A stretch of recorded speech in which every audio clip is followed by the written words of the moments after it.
What's up everybody, I'm Jesse, or as you all may know me as Game Over Jesse, and today I have some awesome guests here with me, Holly Wolf, Joseph Ferris, Hubert, and Andy from McIntyre Productions. Why don't you guys go ahead and introduce yourselves for those that may not know who you are, starting with you, Joseph. Hi guys, I'm Joseph. My friends call me Joey, so none of you can call me that. And I do videos for Commonwealth Realm and Ferris Wheel Productions, but mostly Commonwealth Realm. Ferris Wheel Productions died a while ago, but Commonwealth Realm just took a knife and just slit its throat, saying, "You work for me now." That's quite an introduction you got there. Yeah, thanks. All right. And how about you, Hubert? My name is, I go by Gehab online. I make tons of gaming type videos. I do Zelda as well, and all that kind of stuff. So you can find me on Gehab. That's, like I said, my online alias. But I guess that's pretty much it. And that I'm on Twitter as well, at Mr. Gehab, if you want to go follow me. And thank you for having me. All right. And yourself, Andy? Oh, hey, it's my name is Andy of McIntyre Productions. I typically do a lot of Zelda theories, theories in general. I did news for Breath of the Wild way back when it was called Zelda Wii U. I met Joey here, since I could say his name, all the way back when we did the podcast. I believe you had Lewis in there too from Gaming Vlog Network. Mm-hmm. Yes, of course. Some other guy, I forgot what his name was. Alan, nobody cares about him. Yeah, but then it's been really great, and that's why I really value Jesse as a content creator here, since he's keeping that kind of spirit alive, even though making YouTube videos is not nearly as, I would say, compensating as it used to, but we all do it for the sake of just camaraderie and a bit of that networking going on, so I do appreciate all this, and yeah. All right, and finally you, Holly. Hey, yeah, my name is Holly Wolf. I'm a cosplayer and a model, and I've kind of recently been getting more into the scene of, I guess, YouTubing, and especially concentrating on Zelda. Obviously, it's my favorite series of all time, and yeah, but I model full-time, cosplay, and play video games. We're gonna leech off of your Twitter followers. Yeah. But yeah, you can find me. You can find me at Holly T Wolf. That's like all my social media, and YouTube is just Holly Wolf TV. It's like half gaming related, half model vlogging, random stuff. Awesome. All right, and for everyone watching, we're all here because we're all Zelda fans, and we're going to be discussing Nintendo announcing what exactly we're going to be getting in the first DLC pack. So to start off, I think the biggest part of this, or at least what I assume is going to be the biggest part of this content pack, is the Trial of Sword, which Nintendo describes as, when you get to a certain sacred location, you can take on the new Trial of the Sword challenge. Face an onslaught of enemies, one wave after another. Link starts the challenge without any equipment or weapons.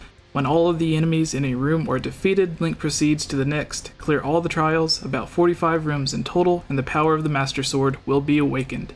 And it will always be in its glowing powered up state while usable. So to me this kind of sounds like the DLC dungeon they added to Twilight Princess, the Cave of Twilight Shadows, whatever it was called. I mean, there was also one in there that wasn't DLC. It was the Cave of Ordeals. Yeah, and I believe there was even a cave in the Wind Waker as well. Yeah. So do you guys think this will be the same thing where you just keep going further down, or is it going to be like an open arena where you go through an actual room instead of just going deeper? Is it okay if I start off? Sure. All right. No. Well,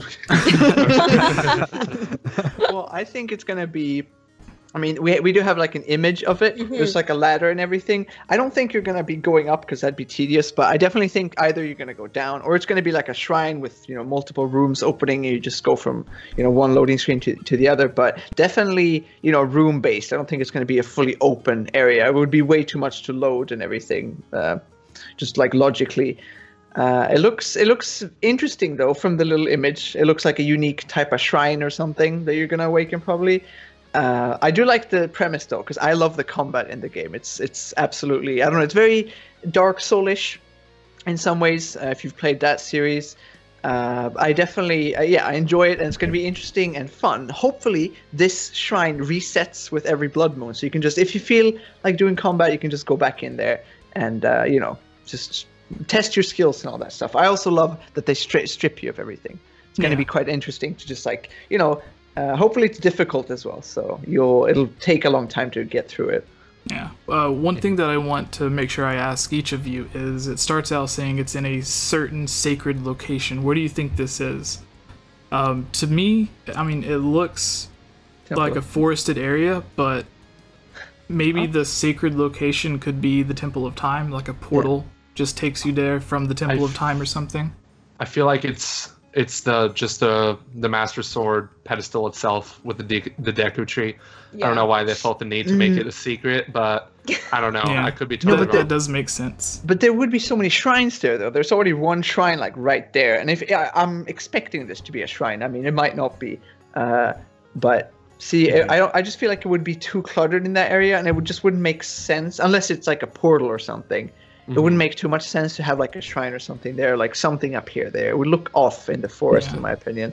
Yeah. If they had it to where you just go to it and like shove the sword back inside the pedestal and it warps you there. Oh, that's something like that could make sense. Yeah, that's what I was kind of thinking too. That obviously it's within that location, and then it might be some sort of portal-ish type situation. It looks like a large kind of open-ended shrine type thing, because you see almost like it looks almost like sky.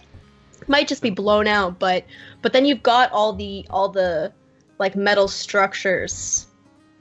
I think those are metal structures. Yeah, it just looks kind of, I don't know. Like I can't. Or the Animus. Yeah. There you go. Zelda Matrix. Yeah. No, I think actually it makes sense what Jesse said. I just got to add that, because if you put because you're stripped out of everything, right? So if you put the Master Sword in, it sort of warps you and just strips you of everything. It kind of makes sense. So I think maybe that's. Yeah, kind of looking at the macro level of it all. I really like the timing and where they've kind of revealed all that information. And correct me if I'm wrong, but in Japan, along with the states here, that we're getting near to the point that, at least for, let's say, schools and universities across U.S., like East and West, a lot of people are going around summer vacation, or the equivalent to that in Japan and in the Orient or Eastern Asian countries. And so Nintendo has been kind of like going outside of the realm of E3. They like to do things more unconventionally. What was the last time they actually had an E3 presentation? But anyways, there you go. Give that man a prize.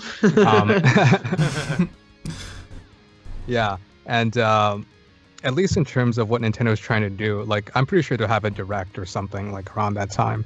But I feel as though they want new consumers to look at the Switch, look at Breath of the Wild as a product, and put that information out there as kind of a marketing schemes. Like, oh, you just get out of school, like here's Breath of the Wild, we just have new DLC for it, or we announced it at least.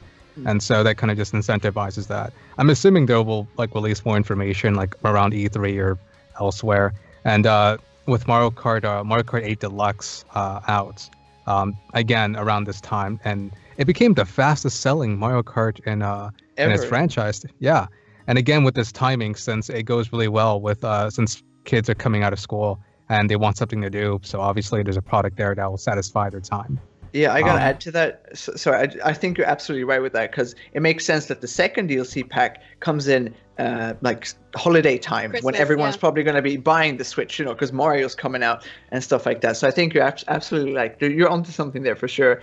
The first one comes out in summer when people are going to get the Switch. I know here in Sweden, where I live, tons of people are going on holiday and everything, and everyone's going to probably be looking into, a Switch or something. Maybe there's a price drop, so they'll be able to advertise the DLC pack and everything. I think that's a very good observation.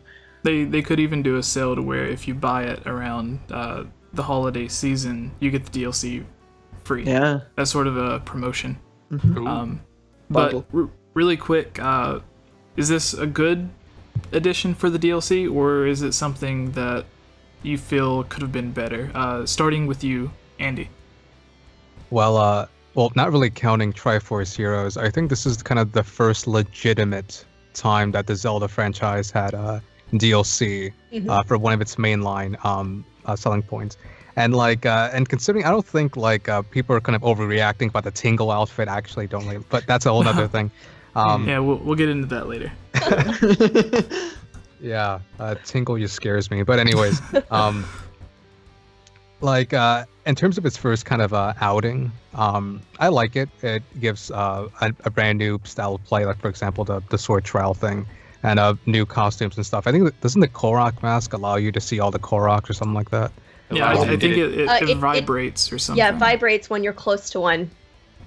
Yeah. Interesting. Yeah. So yeah, like it's pretty hefty for what it's worth. So in terms of like its first outing, I think it's great. I'm thinking they're probably saving like the big Kahuna or whatever it is. Since didn't they say like the DLC pack 2 will come with a brand new Yeah. Story and a dungeon. I'm assuming they're going to save that for holiday, the holiday Oh, yeah. season. So again, to act as that incentive, since they really want new consumers to be part of Zelda. And I think I don't have the numbers to back this up, but I think Breath of the Wild will probably overtake Twilight Princess in terms of new consumers getting into the franchise. It will. I think that's a fact, yeah. Jack. Yeah. Yeah. All right, and you, Hubert, Trial of the Swords. Is it good DLC or bad DLC? Like I said before, I love the combat, so absolutely, I'm very much excited to try the DLC. I said this before we started recording, but I hope that this isn't all the things that are going to be in the DLC, you know, all the armors and everything. I hope that's not everything, because I kind of, you know, a big part for me with Breath of the Wild was discovering everything. You know, you find this new like sword, you're just like, whoa, like what is this? Is this like, this is so cool? You know, it's all these new things. So it's kind of sad in my opinion that they just revealed everything sort of. So hopefully we get some surprises, but overall I'm very much liking the DLCs. Again, Tingle costume, I'm gonna run around with that all the time.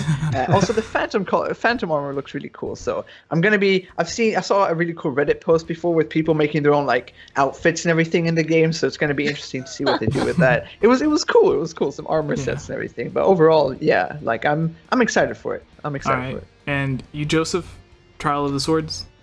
Trial, yeah, I think that's my favorite part of the entire first pack of DLC altogether, because like I thought I could have sworn it would have been in the game at first, like without the DLC, and there some parts of this DLC I feel like should have just been there from the start, or not even just paid for. It would come later, but we'll get into that when we go down the list further.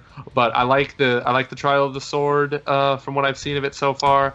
It looks like it could be a huge challenge, especially if you start out with nothing, like Eventide Island to the max, and yeah, it's going to be nuts. And I always thought that because the website itself didn't like explicitly say what the true power of the Master Sword was, but I know the detail has been revealed later.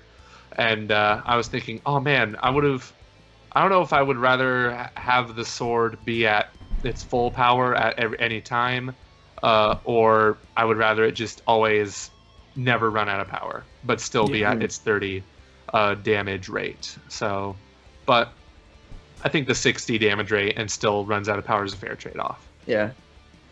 All right, and you, Holly, Trial of the Swords. Are you excited for it?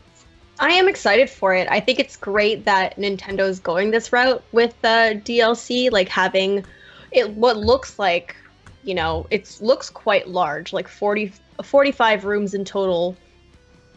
Is a lot. Like some of the shrines, like the ones down the road when you play the game, some of them are quite big. So I feel like all of these individual rooms are going to be hopefully bigger than all the shrines. So I'm looking forward to that, and it'll be really good that it will refresh a lot of people streaming the game and whatnot, right? Because I feel like it's going to come at a time where everyone's just like beating it or got 100%, whatever. So there's going to be a lull in people playing Zelda, and this is kind of going to spring it right back up because everyone's like, oh my god, Trial of the Sword came out.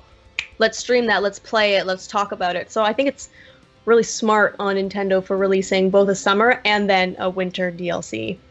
All right. So I'm excited. And especially considering, man, it'd be great if Nintendo released that video sharing feature around the time Trial of the Sword came out. That would be extremely. I don't see it getting Twitch support, like, because that takes a lot of CPU power, and my phone heats up every time I stream on Skype, even though it's got a good CPU. So yeah, that thing's gonna melt switches. So I hope they add like a timer to it, because then there'd be a speedrunning section for that. I think that would be really cool. I mean, people are gonna speedrun it anyway, but I do like the fact that it's its own thing that you can just go in there with and you get stripped of everything. I hope Yeah. maybe they'll do something like, you start out with 3 hearts and you can pick up like upgrades and stuff throughout the way. That could be cool. So I mean, we don't know all the details about the Sword of Trials, or the trial of the swords. But yeah, I'm really liking. I've wanted an arena since the beginning, so it's going to be very, very fun. Awesome. All right, and moving on to the second piece of DLC, the Hero's Path mode, which is kind of odd. If you're a fan of this review, please subscribe and comment below to let me know your thoughts. If you would like to support this channel, please consider supporting on Patreon, where you can watch videos like this early and help me create longer videos like the top 10 best and worst of Ocarina of Time, Breath of the Wild, and the top 5 official Zelda games that have either been cancelled or just went unreleased. Finally, a huge thank you to this month's supporters: George Says Hi, Link Uses the Triforce, Transcendent Sacred Courage, Glenn Cassio, Prey Warrior, Victopedia, Rusty Caulfield, Robert W., Amanda Pina, Lunarium, Chris Gasparin, Harris Priest, Lovable Christie, Key of Time 15, Jerome Major, Daryl Quinnen, Furzin 16, Kadrin, Magic Tech Review, and The Itch Network.